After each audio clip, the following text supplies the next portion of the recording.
আসসালামু আলাইকুম sir. Sir, আজকে আপনি আমাদেরকে অসংক্রামক রোগ সম্পর্কে কিছু বলুন। আসসালামু আলাইকুম। বাংলাদেশে অসংক্রামক রোগগুলি এমনিভাবে বিস্তার করতেছে, ভবিষ্যতে ইহা মহামারী আকার ধারণ করতে পারে।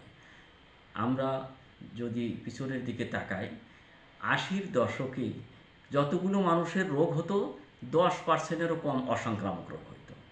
আর বর্তমান প্রেক্ষাপটে উহা মোট রোগের ৬২% হয়ে গেছে। বিশেষ করে আমি বলবো যে হার্টের রোগ, ডায়াবেটিস এবং কিডনি রোগ এমনিভাবে বিস্তার লাভ করেছে যে এই জিনিসগুলো দিন দিন সমস্যা হচ্ছে। আর ইহা প্রধান ৩টি কারণ। একটি হচ্ছে ভুল খাদ্য অভ্যাস, আরেকটি অলস জীবনযাপন, আরেকটি যে নৈতিবাচক চিন্তা ভাবনা। এই ৩টির কারণেই এই ঘটনাগুলো ঘটতেছে।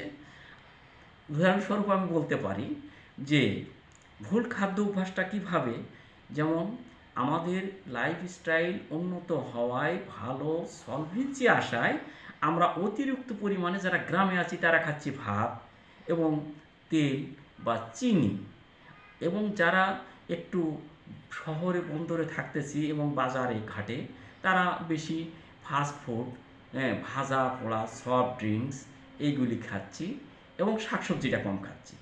ফলে হচ্ছে কি যে আমাদের শরীরে যতটুকু ক্যালোরি প্রয়োজন তার চেয়ে বেশি আসতেছে। আর এই ক্যালোরিটা তখন কনভার্ট হচ্ছে চর্বিতে।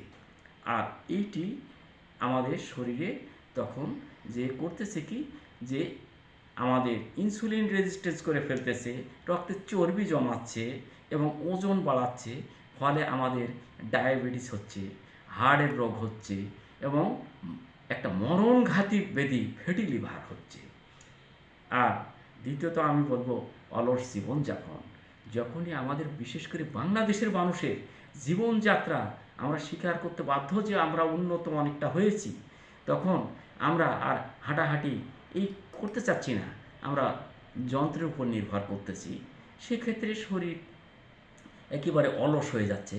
আবার যারা চাকরি করতেছি, বসে থাকতেছি, সেক্ষেত্রে ক্যালোরি বার্ন হচ্ছে না এবং বিশেষ করে মোবাইল এবং টিভি দেখতে দেখতে যখন সময় নষ্ট করতেছি ক্যালোরি বার্ন হচ্ছে না। এমনকি আমাদের সন্তানেরা যারা টিভি এবং বিভিন্ন ধরনের মোবাইল দেখতে দেখতে খাওয়া শুরু করেছে, তখন তাদেরকে মেটাবলিজম হওয়ার জন্য যে হরমোনগুলো দরকার বা যে এনজাইমগুলো আসা দরকার উহা আসতেছে না। তাই